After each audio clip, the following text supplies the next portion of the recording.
जैसा आप सभी को पता है कि आप लोग के सीयूईटी बीएड का जो एंट्रेंस एग्जामिनेशन होने वाला है उसकी डेट भी आप लोग की अनाउंस कर दी गई है, जो कि आपकी 5 से लेकर के 12 जून के बीच में कभी भी आप लोग का एग्जामिनेशन हो सकता है। तो इसीलिए अब आप लोग के पास कुल टोटल मिला करके 30 डेज यहाँ पर आप लोग के पास है। और इन 30 डेज में आपकी स्टडी प्लानिंग क्या होनी चाहिए, वो सभी चीजें हम इस वीडियो में डिस्कशन करेंगे। और सीयूटी बीएड में आपके बहुत सारे कोर्स कोड आते हैं, जिसमें COQP 03, 04, 05, 06 और आपका 07 भी इसी में इंक्लूड है।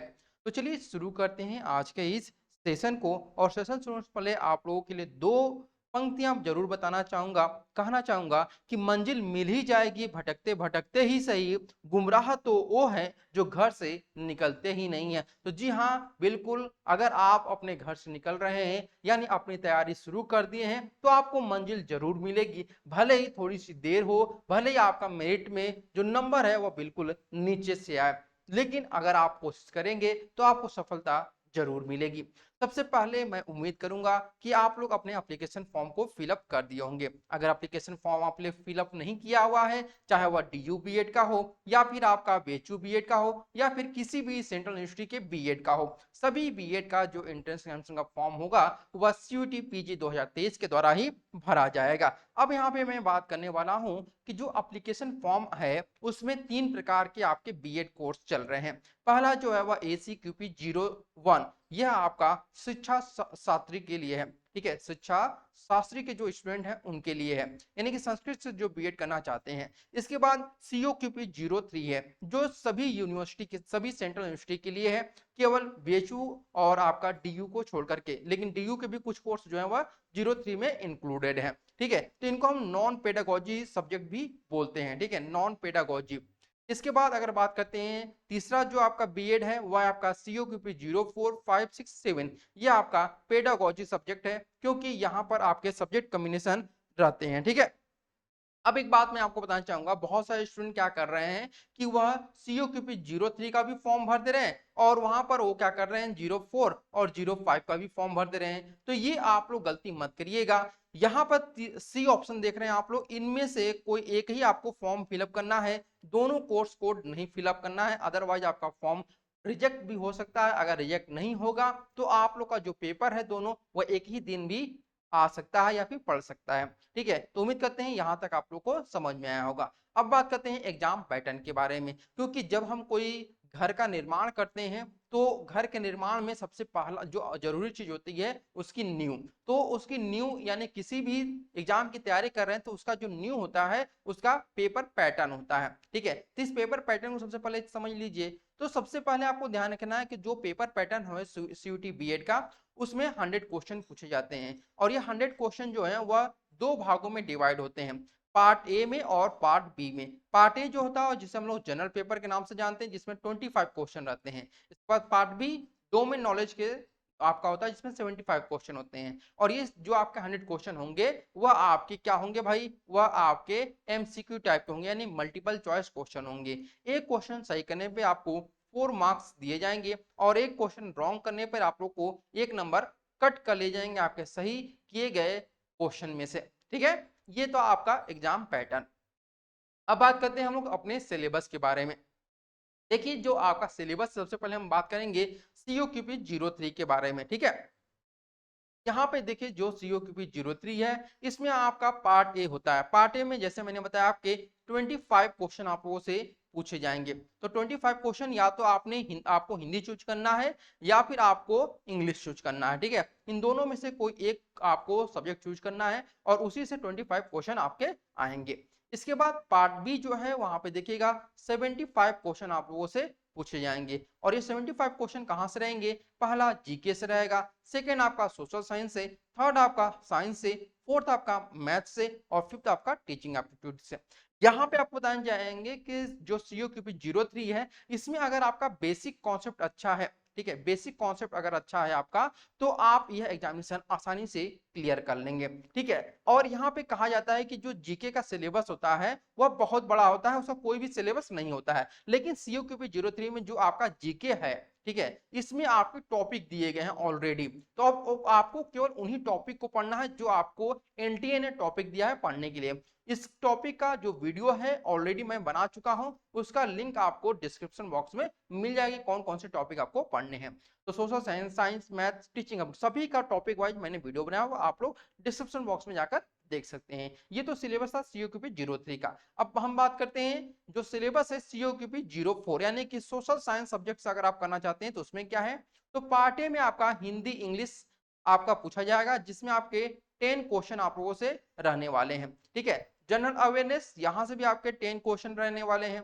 इसके बाद मैथ और रीजनिंग, यहां से आपके 25 क्वेश्चन आप लोगों के रहने वाले हैं, यानी कि 25 क्वेश्चन जो है वो आपके पार्ट ए में पूछे जाएंगे COQP 04 में।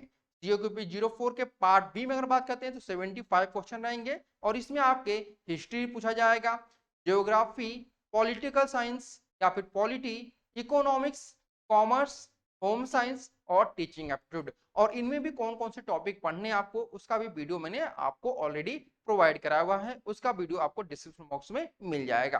तो ये सिलेबस है 04 का। अब हम 05 के सिलेबस पर चर्चा करते हैं। तो 05 जो आपका कोर्स कोड है वो लैंग्वेज ग्रुप के लिए है। तो पार्ट ए में सेम वही रहेगा सभी के लिए, चाहे लैंग्वेज के हो, सोशल के हो, साइंस के हो या फिर मैथ के हो। तो पार्ट ए जो होता है वो सभी के लिए कॉमन होता है। तो इसमें आपके 25 क्वेश्चन रहेंगे। हिंदी इंग्लिश में से कोई एक चूज करना है, जिसमें आपके 10 क्वेश्चन पूछे जाएंगे। जनरल अवेयरनेस से 10 क्वेश्चन रहेंगे, और आपका मैथ रीजनिंग से 5 क्वेश्चन रहेंगे। पार्ट बी में आपके हिंदी यहाँ पे रहेगा, इंग्लिश रहेगा, संस्कृत रहेगा और टीचिंग एप्टीट्यूड रहेगा। ये आपके लैंग्वेज का सेशन यहाँ पर पोर्शन मैंने बताया। अब बात करते हैं हम लोग यहाँ पर जो COQP 06 के साइंस का सिलेबस है। इसमें आपको हिंदी इंग्लिश में से कोई एक चूज करना है, जिसमें से आपके 10 क्वेश्चन रहेंगे, और जनरल अवेयरनेस से 10 क्वेश्चन रहेंगे, और जब मैथमेटिक्स और रीजनिंग से 5 क्वेश्चन रहेंगे, ठीक है। और ये जो आपके रहेगा यह 25 क्वेश्चन का पार्ट होता है, पार्ट ए, ठीक है। इसके बाद 75 जो क्वेश्चन रहेंगे वो आपके पार्ट बी से पूछे जाएंगे।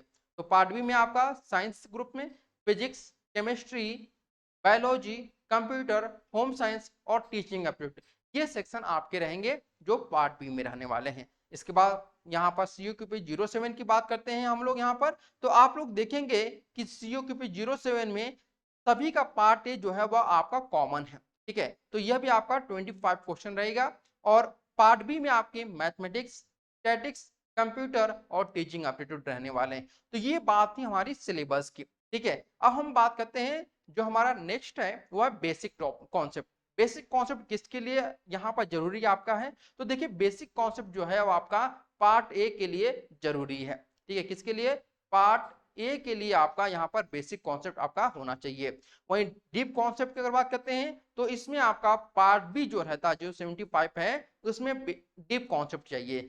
बेसिक कॉन्सेप्ट तो पार्ट ए का तो आप आराम से निकाल लेंगे, उसमें अच्छा खासा मार्क्स गेन कर लेंगे, लेकिन पार्ट बी में आपके डीप कॉन्सेप्ट होने चाहिए, तभी आप पार्ट बी क्वेश्चन सॉल्व कर पाएंगे। इसके बाद यहाँ पर कई सारे टॉपर्स के द्वारा भी बताया गया है कि वो अपने नोट्स बनाए होते थे और उन नोट्स के द्वारा ही वो रिवीजन करते थे। तो आपको क्या करना है, आपने जो नोट्स बनाया है उसका रिवीजन करिए। यहाँ पे ध्यान रखिएगा कि कोई भी नया जो टॉपिक होगा, ठीक है, नो न्यू टॉपिक, यहाँ पे ध्यान रखिएगा, नो न्यू टॉपिक, यानी कोई भी नया टॉपिक आप लोग टच ना करिएगा, ये बात आप लोग ध्यान रखिएगा। इसके बाद यहाँ पे ध्यान रखिएगा जो आपने नोट्स बनाए हुए हैं उन नोट्स में कौन कौन से इंपॉर्टेंट टॉपिक है उसको हाईलाइट करिए।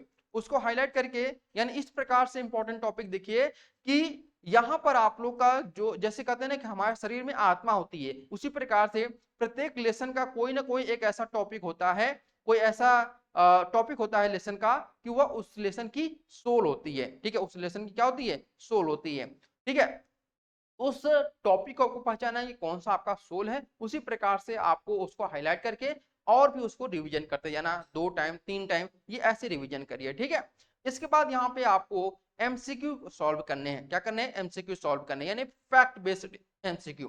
फैक्ट बेस्ड एमसीक्यू का मतलब होता है आपको कि जो वन लाइनर आपके एमसीक्यू रहते हैं उनको सॉल्व करना है। ये आप कहीं से भी सॉल्व कर सकते हैं, किसी भी यूट्यूब का आप सहारा ले सकते हैं या फिर किसी भी बुक का सहारा ले सकते हैं जहां पर फैक्ट बेस्ड आपके क्वेश्चन रहते हैं। इसके बाद आपका मॉक टेस्ट। मॉक टेस्ट बहुत ही इंपॉर्टेंट रोल प्ले करता है आप लोग के एग्जामिनेशन में, और खास करके जो आपका बीएड का एग्जामिनेशन हो रहा है उसमें एआर टाइप के जो क्वेश्चन है वह उसमें बहुत ज्यादा पूछा जा रहा है। एक बात ध्यान रखिएगा कि मैंने यहाँ पे दो चीजें लिखी हैं। पहला 8 नंबर में एमसीक्यू फैक्ट बेस्ड, तो आपको बता दें कि आपका जो पेपर बनेगा उसमें आपका 60% जो आपका क्वेश्चन रहेंगे वो आपके ए आर टाइप के रहेंगे, ठीक है, और 40% जो क्वेश्चन रहेंगे वो आपके फैक्ट बेस्ड रहेंगे, ठीक है, फैक्ट पे बेस्ड रहेंगे। तो इस प्रकार से आपका यह आपका एक स्ट्रक्चर रहने वाला है, और यह स्ट्रक्चर जो फॉलो किया गया था वह 2022 में फॉलो किया गया था, और 2021 में भी इसे फॉलो ही किया गया था,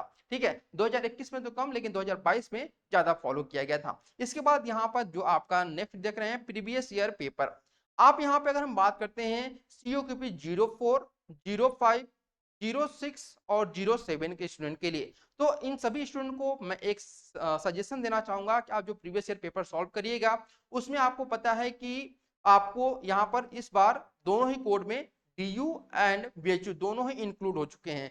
तो दोनों ने ही अपना प्रीवियस ईयर पेपर है दोनों का, लेकिन आपको DU का प्रीवियस ईयर पेपर नहीं सॉल्व करना है। ध्यान रखिएगा, DU का प्रीवियस ईयर पेपर नहीं सॉल्व करना है, BHU का आपको प्रीवियस ईयर पेपर सॉल्व करना है, क्योंकि जो इस बार का एग्जाम पैटर्न है वह DU पर नहीं है बल्कि BHU पर आधारित है। तो आपको क्या करना है कि BHU का 2021 और 2022 का जो पेपर हुआ है उसे बिल्कुल कह सकते हैं कि घोल करके पी जाइए। इन सभी प्रश्नों को, जितने भी क्वेश्चन पूछे गए हैं 2021 और 2022 के BHU बीएड में, उनको घोल करके एकदम पी जाइए, और उनसे संबंधित जो कॉन्सेप्ट है उनको भी एक बार आप रिवाइज कर लीजिए, किन टॉपिक से उनसे क्वेश्चन बने गए हैं उनको भी अच्छे तरह से समझिए और बताइए कि क्या कैसे आप लोग उसको तैयारी कर रहे हैं, ठीक है। इसके बाद यहाँ पे ध्यान रखिएगा मॉक टेस्ट की मैंने बात किया, तो मॉक टेस्ट आप कहीं से भी ज्वाइन कर सकते हैं जहां पर स्पेशली एआई टाइप के बेस्ट क्वेश्चन आप लोगों से कराए जाते हैं। तो चाहे आप हमारा ज्वाइन कर सकते हैं या किसी भी इंस्टीट्यूट का ज्वाइन कर सकते हैं। अगर आप हमारा ज्वाइन करेंगे तो इसमें आपको क्या सुविधाएं मिलेंगी और कितने का आपको यह मॉक टेस्ट रहेगा, तो यह 499 का आपका मॉक टेस्ट पड़ेगा, जिसमें आपको डेली पार्ट ए और पार्ट बी की लाइव टेस्ट कराए जाएंगे। साथ ही आपका टॉपिक वाइज टेस्ट रहेगा, और टॉपिक वाइज आपको नोट्स भी दिए जाते हैं, और स्पेशल फोकस हमारा जो रहता है वह ए आर टाइप का क्वेश्चन पर रहता है। और इसके साथ जब आपका एग्जामिनेशन नजदीक आएगा, मतलब कि 15 दिन शेष रह जाएगा, तो 10 फुल लेंथ मॉक टेस्ट भी हम लोग उस समय आपका स्टार्ट कर देंगे। तो ये सारी सुविधाएं आप लोग को 499 में आपको मिलने वाली है। तो ये सारी चीजें जो थी वह specially BHU BEd, DU BEd और COQP 03 यानी जो अदर इंस्टीट्यूट के स्टूडेंट, उन सभी के लिए टेस्ट सीरीज आप लोग का चल रहा है। तो आप चाहें तो इन सभी को आप ज्वाइन करके अपनी जो भी आप लोग की तैयारी उसे एक नया आयाम भी दे सकते हैं। तो आज के लिए इतना ही, उम्मीद करते हैं यह सेशन आप लोग के लिए फ्रूटफुल रहा होगा। तो आज के लिए इतना ही, thank you so much for watching this video.